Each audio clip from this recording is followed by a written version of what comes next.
Hello mga ka-Starship! Welcome back to my channel. And today, nag-crave kami ng isang dessert. So, sa halip na bumili, so gawa na lang ako. Ito ang cheesy ube con jelly. So, madali lang siyang gawin, guys, at napakadaling sundan. At ito po ang ating mga ingredients. Actually guys, pwede natin itong gawing negosyo at sigurado magiging patok na patok to sa inyong magiging customers. Doblehan nyo lang yung mga sukat ng mga ingredients natin. And actually, na-inspired po akong gawin itong dessert na to nang mapanood ko po to kay Sir KJ's channel. Napakarami ng tips and tutorials on how to make desserts. So please, shout out po kay Sir KJ's channel. Ay, eto, ang sasarap ng kanyang mga sushi.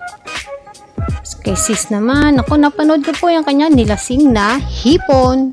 Kay sis Eds, napanood ko yung kanyang kamporos recipe. Guys, huwag niyo pong kalilimutan ang ating channel, Mikay TV Vlogs. Please like, subscribe, and hit niyo rin po notification bell para sa future uploads ko. And please comment down below na rin po. So, let's start. So, naglagay po tayo ng 3 cups of water. So, i-combine lang po muna natin siya. Tapos, ang ating milk. Then, ang ating ube condensed. Mix lang natin siya.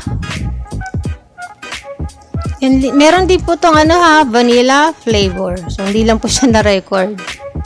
So, let's combine it together. Then, we can put now our jelly flavor.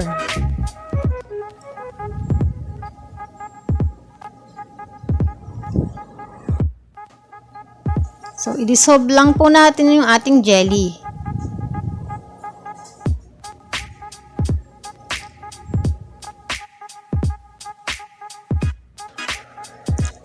Pag na-dissolve na po natin siyang mabuti, so pwede na natin siyang pakuluin.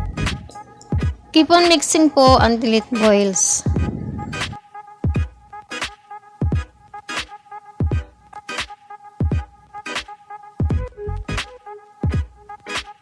Ayan, nagbo-boil na po ang ating jelly. So, pwede na po natin ilagay yung ating corn.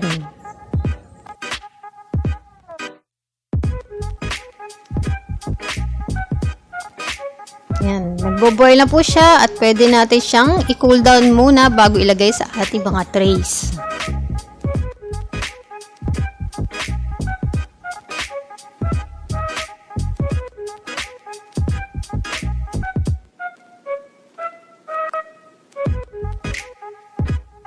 So guys, depende po kung anong gusto nyong trays ang gagamitin nyo. Since ito'y para lang naman sa dessert namin, ito yung ginamit ko. Kung sa negosyo naman, meron pong nabibiling mga maliliit na sizes para syempre, kumita naman tayo.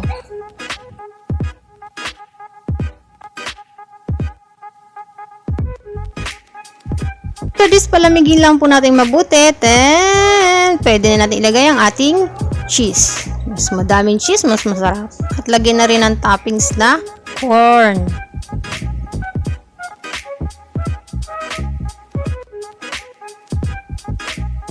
May dessert na kami hanggang bukas. Pwede na rin i-share sa aking mga kapitbahay.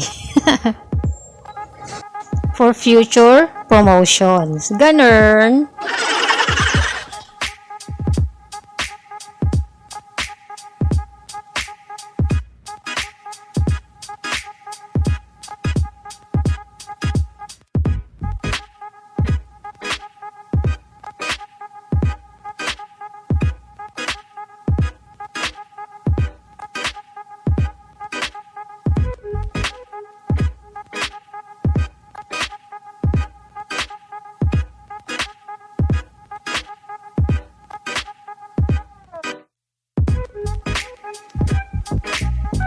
Ayan guys, so pwede na natin siyang ilagay sa ating chiller. Tapos mas masarap siya kung isa-serve natin ng malamig. And now, mag-taste test po tayo. Sarap-sarap niya and super creamy, lasang-lasa yung ube. Tapos meron pa siyang corn and cheese. So, bagay na bagay siyang dessert. Tapos, kung gusto nyo siyang iligo, bagay na bagay din. Siguradong papatok po to sa inyong mga magiging customers.